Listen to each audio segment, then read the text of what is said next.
The night Mark Farner, who was the leader of Grand Funk, knew that the band, or at least he, was going to be okay. It involves Todd Rundgren because Todd worked with them.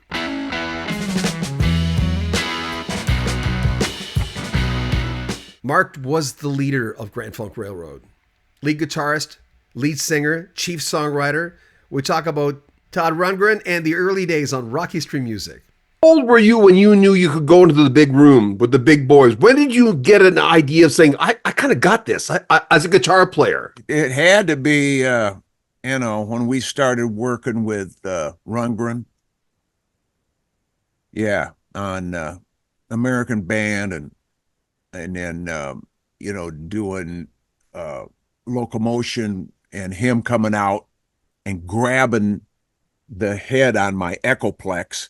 And he would go from one end to the other. I'm doing a take. The light is red. I can see he's recording. He comes into the room, walks over, and he's grabbing the head on that. And it was just like, all right, I think this is cool. It sounds kind of cool. It inspired me to play some different stuff than I would have played. And to reproduce it on stage, I'd need Rundgren to be doing that same stunt, but I do as good as I can. He seems like an enigmatic creature to me. Every time I talk to someone different, they tell me something different about Todd Rundgren. I'm going, they always say he's a little different of a personality. He's not the. Yeah, definitely. It's nothing that you would anticipate. Yeah, because I think he takes pleasure in being nothing that you would anticipate. Seriously. He is a musical genius, man. I got to give that to him. To you, Todd Rundgren is, how would you describe him? Is a musical genius in his own respect.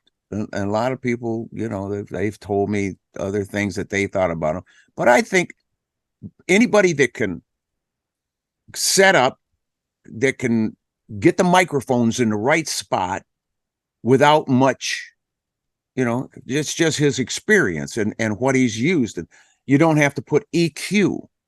Every time you add equalization to a microphone, you're adding noise. You know what I'm talking about, the noise floor. And so there's all this noise that gets built up.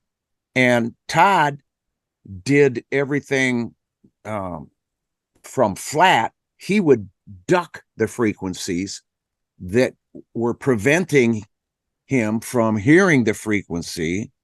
And he showed me this in an example because I was asking him, I said, in the right side of stereo, as I'm standing behind him, he's at the mixing console, that guitar over in the right, I said, don't you think it could use a little like 3.5K? That would actually separate it from the keyboard that's over here in the left channel, because they're sharing that frequency and they're fighting a little bit.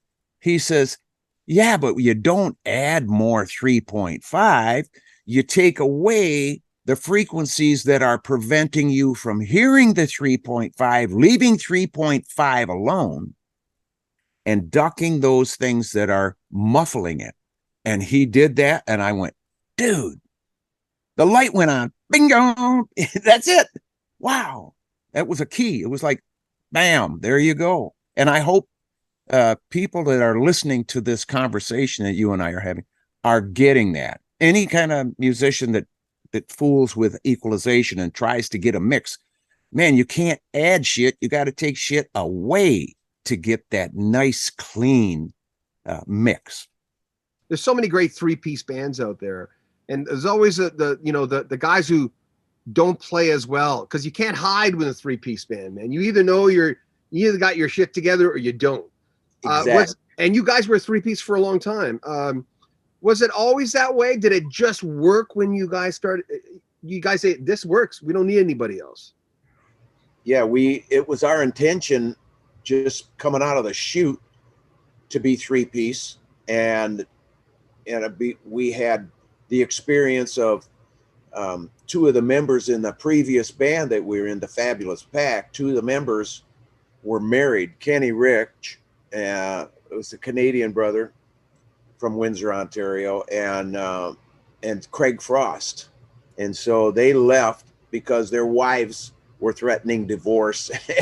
And so I'm talking with Brewer one day, and I said, dude, we need to have, whoever we get, they can't even have a girlfriend.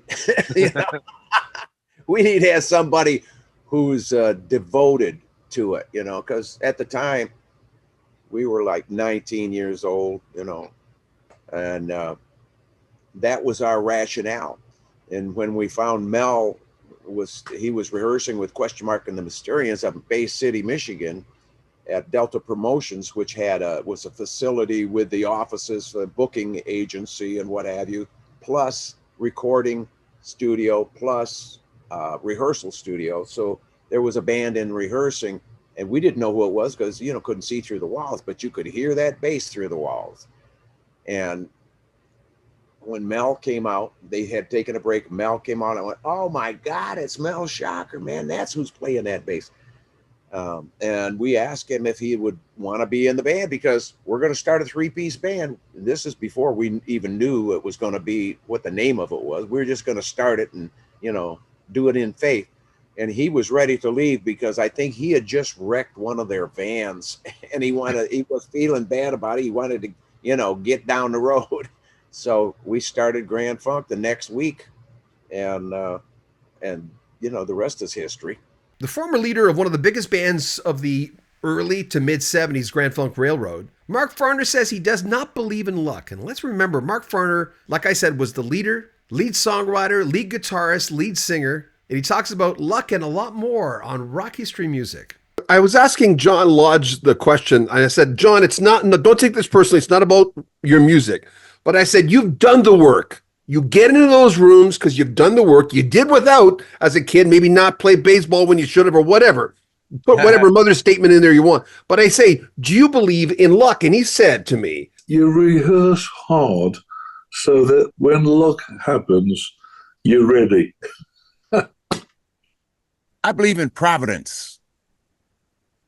That, because what it turned out to be and what that song has matured into, and what was on Rick's heart, what was on David Winans' heart, of course, me instigating, and we cut this song at Ponderosa, and Johnny Badanjic was playing drums on this song. Johnny B? Yeah. His groove is so fat. You can't miss that groove, man. If you was out just a little bit, it'll just jerk you right back in. It's how deep that thing is. So to have it come together the way it did, and Marshall Bach, he is the owner of Ponderosa, and he said, Mark, this is where Dick recorded. He says, I want to do this song here, and he says, I don't want any money. I just want you to do it here. So with Marshall's good graces, and the timing was right, everybody was in town, we got together, we went out there to the Ponderosa, laid the thing down, and had a good time with it. Had a really good time with it. And even though Rick Murphy's a good singer, and he wrote the words, I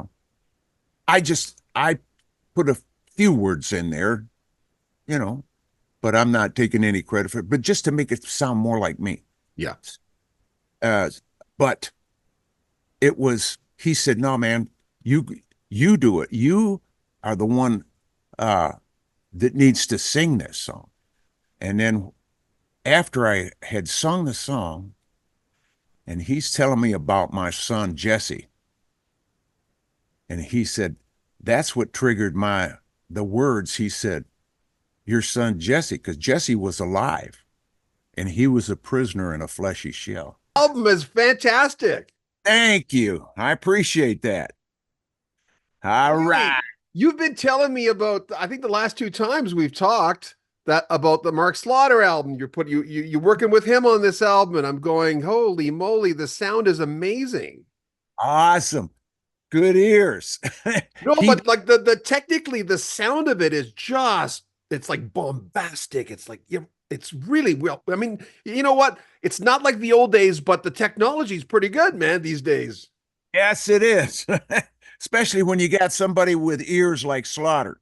Let me start off by saying I love the album cover. Yeah. Where'd that come from? No, dude, this the guy that did the album cover had several. I mean, you know, when they present album covers, they give you all kinds of different ones to look at. And this jumped out at Lisa and myself, not just because it's got the American flag and the flag's in good shape, but it's got some dark clouds in there too, John. And you can see part of the barn roof. It's got to be leaking there. You know, a lot of metaphors in there. A lot of metaphors. Oh, buddy. Yeah. And so I, you know, immediately said, that's it. That's the cover. And it's because it spoke to us. Yeah. Out of all the other, and how about the eagle on the B side? The eagle is the only thing on that label, man. And that's really a status of what the United States, the freedom that we have had for all these years and that we have enjoyed and that people are trying to take away from us. But I don't even know if it's really people, brother. These mothers are sticky. Yeah. How long did it take you to put this together? That was, we played at the Rock and Roll Fantasy Camp, New York City. And David Fishoff, who runs the camp, who owns the camp, came to me and he says, Howard Stern wants you to come over and do I'm Your Captain on his show. And I said, really? I'd love to do that. I said, but does he want me and an acoustic guitar? What does he want?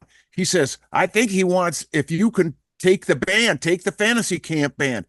So we had Kip Winger on bass guitar, Sandy Gennaro from Joan Jett's band on drums, Teddy Zigzag from Guns N' Roses on keyboards, with Bruce Kulick on acoustic guitar, Mark Slaughter on second, me on first, and we went over there and we're standing, you know, like 2 feet away from each other because it's a small studio. And when we started, we all had cans on, you know, and I never did like cans. And I was not getting it. So real quick, I just kind of took them off and oh, this is it. Yeah, here we are. Here we are. And I started playing, and we get to that middle part. Am I in my cabin dreaming? Slaughter is 2 feet away from me singing the counterpart. Am I in my cabin dreaming? And oh man, he was hitting it. It was like fresh cream. Dude, it was the stuff. And after we got done with, you know, doing the show and Howard really loved it, I went over to Slaughter because I said, dude, I didn't know you could sing like that. And I'm sorry. I know you could scream, sing. You could definitely do that. But to sing that kind of a melody and so accurate in the phrasing right on, I said, you know, I just told him, I said, you surprised me and I really loved it. I loved it. He says, I'm going to send you something, Mark. I want you to give a listen to this stuff and let me know what you think. So he sends me some tracks that he had written and recorded at his place in Tennessee. And I'm hearing like what you're hearing, you know, the placement in stereo, right? The guitar is right there. I mean, I could reach out and touch it. the bass drum, as he goes around the drum kit, you can follow like this. It's left to right. And I called him because I said, man, who produced that? He said, I did. I said, you're kidding me, man. I said, that is amazing. I said, that's some of the best sound, just the tones of everything and the placement, stereo placement in that half a pie, man. You did a great job.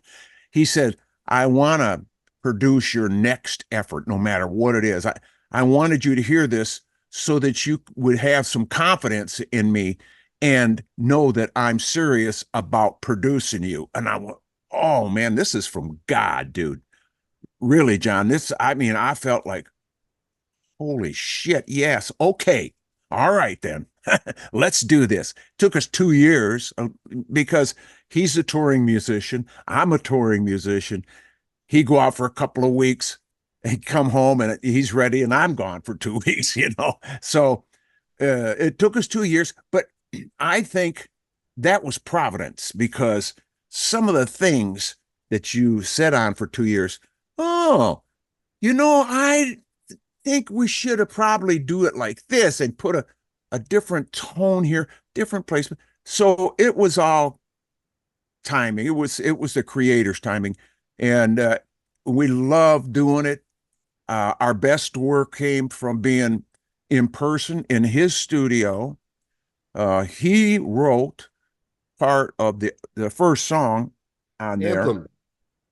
Yeah, man. That I called it. I've got Any More, and then I've got beside it Anthem Feel. Love Keep On Shining. Yeah. That's I'm down there, and I had told him, I said, man, my son, I was telling him about Jesse when Jesse was alive, God rest his soul. I was out in the living room with my acoustic guitar, and I came upon those chords. I'm going, oh, this is kind of a nice progression. And I start playing it. And then later on in the day, after Jesse's work, they did a routine on him every day. And I went in there to say hi to him. And he says, Dad, what was that song you were playing today? I said, the name of it is Any More. I said, I got a first verse and I got the chorus. He says, man, I'm telling you what, that song is a hit, Dad. And this is at the time he was like, 26-year-old kid telling me that my song's a hit. I started believing in it back then, Brother John. Vic Hildebrand asks, I have a couple of Mark's gospel projects. I understand he was a little put off by the Christian music scene. Wondering what he thinks of it now. It is the same because they still operate under 501c3. Remember, the Bible says there would be many wolves in sheep's clothing. Not like you're going to have to look around and search and hire a private detective to see. No, this is way out in the open, blatant, sickening from my point of view, because, I've been to heaven and back. When I died, I had my pacemaker put in. I was in there. So I know what I'm talking about. The only thing is, on that side, in that tense, that part of your existence, all things. And you even have the resolve in that state of being for the purpose of these earth years. You know everything. Many people would like to have that resolve right now. What is the purpose? But I tell you, it's love. It is forgiveness. Forgiveness is the perfect expression of love, because when it is sincere, there is nothing greater, and we are in control of it. So if we want to get some of that, we gotta give some of that, give that forgiveness with the same measure that we expect to be given to us. If you want to donate to the channel, there's a PayPal link at the very top of every video we have. Also, if you want to join our Patreon, there's a link at the very top. You'll get early access to all our videos. And a swag store, yes, we have one where you can get rock history music and all the clothing that goes with it with those great logos. Subscribe to our channel, share our videos, comment on them, and like them as well. I'm John Bowden. This is Rock History Music. Take care of yourself.